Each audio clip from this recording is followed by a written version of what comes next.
మీ బంగారం తాకట్టులో ఉందా? నెల నెల వడ్డీ కట్టలేకపోతున్నారా? ఆచారి గోల్డ్ 9030022345.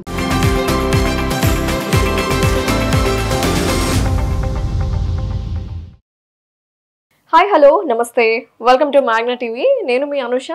ఈరోజు మనతో పాటు మన స్టూడియోలో ఉన్నారు ఫిలిం అనలిస్ట్ జిఆర్ మహర్షి గారు ఉన్నారు. మాట్లాడతాం. సార్ నమస్తే. సార్ నమస్తే మా. సార్, తగ్ లైఫ్ మూవీ భారీ అంచనాలతోటి థియేటర్స్ ముందుకు వచ్చింది. మణిరత్నం గారి కాంబినేషన్, అలాగే Kamal Haasan Simbu combination, it's a very good combination అని చెప్పుకోవాలి. కానీ నెగిటివ్ టాక్ అనేది వినిపిస్తుంది.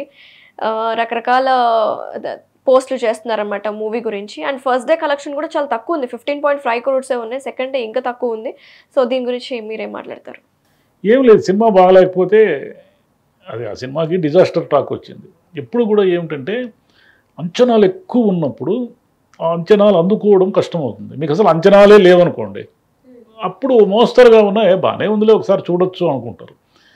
ఈ సినిమాకి జరిగిన నష్టం ఏమంటే కమల్ హాసన్ గారు, మణిరత్నం గారు, శంభు, అమ్మాయి త్రిష, ఇంతమంది, ఇంకా చాలామంది ఉన్నారు యాక్టర్లు. అంటే ఇంతమంది ఉండేసరికి ఇదేదో మనం ఒక అద్భుతం చూడబోతున్నాం స్క్రీన్ మీద అని అనుకున్నారు. థియేటర్లోకి పోయి కూర్చోగానే మొదటి 5-10 నిమిషాలకు అర్థమైపోయింది ఏదో ప్రాబ్లం ఈ సినిమాలోనే. అది ముందుకు పోదు, కథ ఉంటే కదా పోయేదానికి. ఇట్లా అయిపోవడంతో ఏమైపోయిందంటే మొత్తం దీన్ని కొన్నవాళ్ళు, దీని మీద వ్యాపారం చేసిన వాళ్ళు అందరూ దెబ్బతినేసినారు. భారీ దెబ్బ. మరి కమల్ హాసన్, మణిరత్నం ఏమైనా వెనక్కిస్తారో హీరో మనకు తెలియదు. కానీ కర్ణాటక వాళ్ళు సేఫ్. కర్ణాటకలో ఫైనాన్షియల్స్, డిస్ట్రిబ్యూటర్స్ ఉంటారు కదా, వాళ్ళందరినీ కూడా కమల్ హాసన్ బతికిచ్చాడు. కన్నడం అని తిట్టడం వల్ల ఫైనాన్షియల్ గా వాళ్ళందరూ సేఫ్ అయిపోయి, ఒక రకంగా నెగటివ్ టాక్ అది పాజిటివ్ అయిపోయింది. వాళ్ళందరికీ డబ్బులు మిగిలిపోయాయి కదా, ప్రేక్షకులకు మిగిలిపోయి, అందరికి మిగిలిపోయాయి. ఎందుకంటే థియేటర్లో కానీ అంతసేపు చూడలేరు ఆ సినిమాని. మీకు వరల్డ్ వైడ్ కూడా ఏమి కలెక్షన్ లేదు. మొదటి రోజు ఏదో 15 కోట్ల పైన ఏదో వచ్చింది, కానీ రెండో రోజు నుంచి 50% డ్రాప్ అయిపోయింది. మూడో రోజు ఇంకా ఆదివారం అయినా కూడా డ్రాప్ అయిపోయింది. అంత దారుణంగా ఉంది దానిపై. అయితే తగ్ లైఫ్కి ఒక అద్భుతమైన అవకాశం ఉండింది. హరిహర వీరమల్లు పోస్ట్ పోన్ కావడం వల్ల అది కనుక ఏమాత్రం బాగున్నా 2 వారాలు అసలు సినిమానే లేదు, ముఖ్యంగా మన తెలుగు రాష్ట్రాల్లో.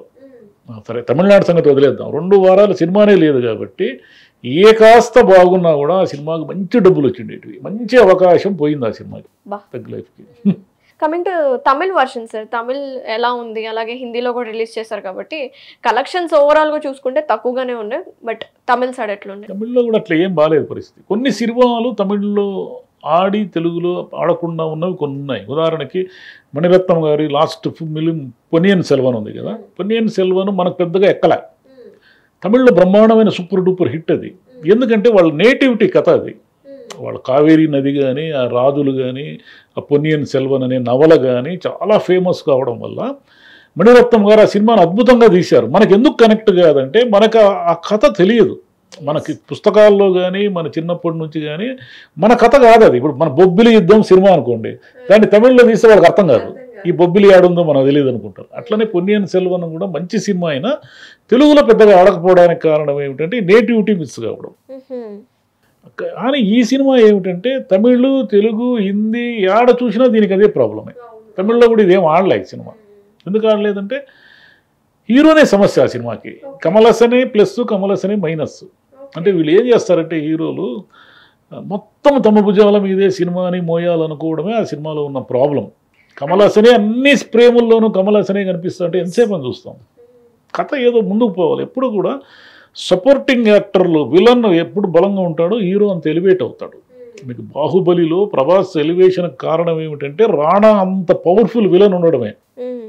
రాణా బదులు ఏదో వీక్ విలన్ ఉన్నాడు అనుకోండి. అంటే నేను చెప్పేది క్యారెక్టర్ పరంగా, బాడీ పరంగా కాదు, క్యారెక్టర్ పరంగా అతను కనుక వీక్ అయి ఉంటే బాహుబలిలో ప్రభాస్ ఎలివేట్ కాడు. హీరోయిజం చూపించాలి అంటే అంతటి విలన్ ఉండాలి. ఈ సినిమాలో ఏమిటంటే ఏమిటో గందరగోళం, అంతా విలన్ ఏందో హీరో ఏందో. పోనీ కుటుంబంలో ఉన్న కక్షలైనా సరిగ్గా చూపించారంటే అది సరిగ్గా లేదు. శంభు ఎంత మంచి యాక్టర్, అతన్ని కూడా సరిగ్గా యూజ్ చేసుకోలేదు. త్రిష గొప్ప నటి, ఆమెను కూడా ఊరికే ఏదో కరివేపాకులాగా అయిపోయింది ఆ పరిస్థితి కూడా.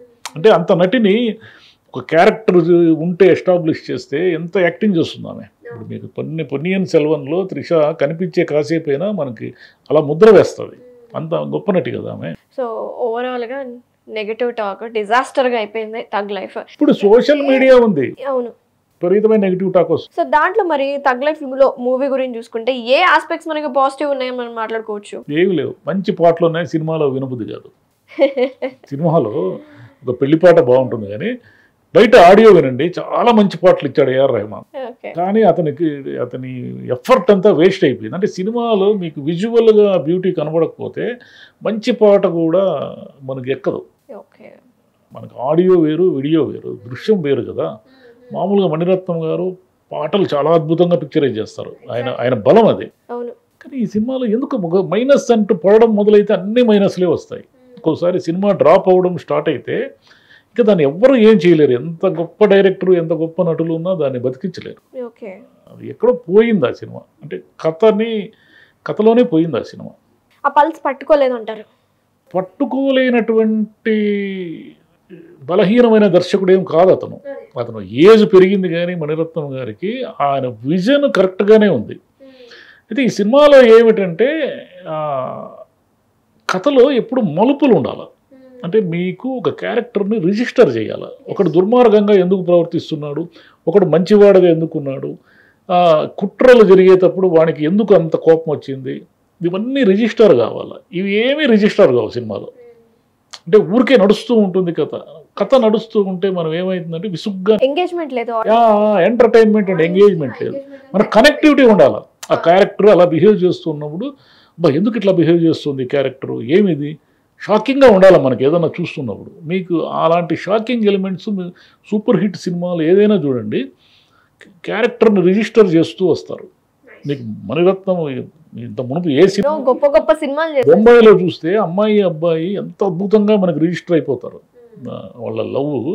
అట్లనే ఏంటది సఖీలో కానీ ఎన్ని సినిమాలైనా చెప్పొచ్చు. మణిరత్నం గారి బ్యాడ్ డిజాస్టర్ మూవీస్లో కూడా అద్భుతమైన సీన్లు, అద్భుతమైన పాటలు, లేదా కనెక్టివిటీ అంటే ఎమోషన్ కనెక్టివిటీ ఉంటుంది. దీంట్లో అవన్నీ మిస్ అయిపోయినాయి.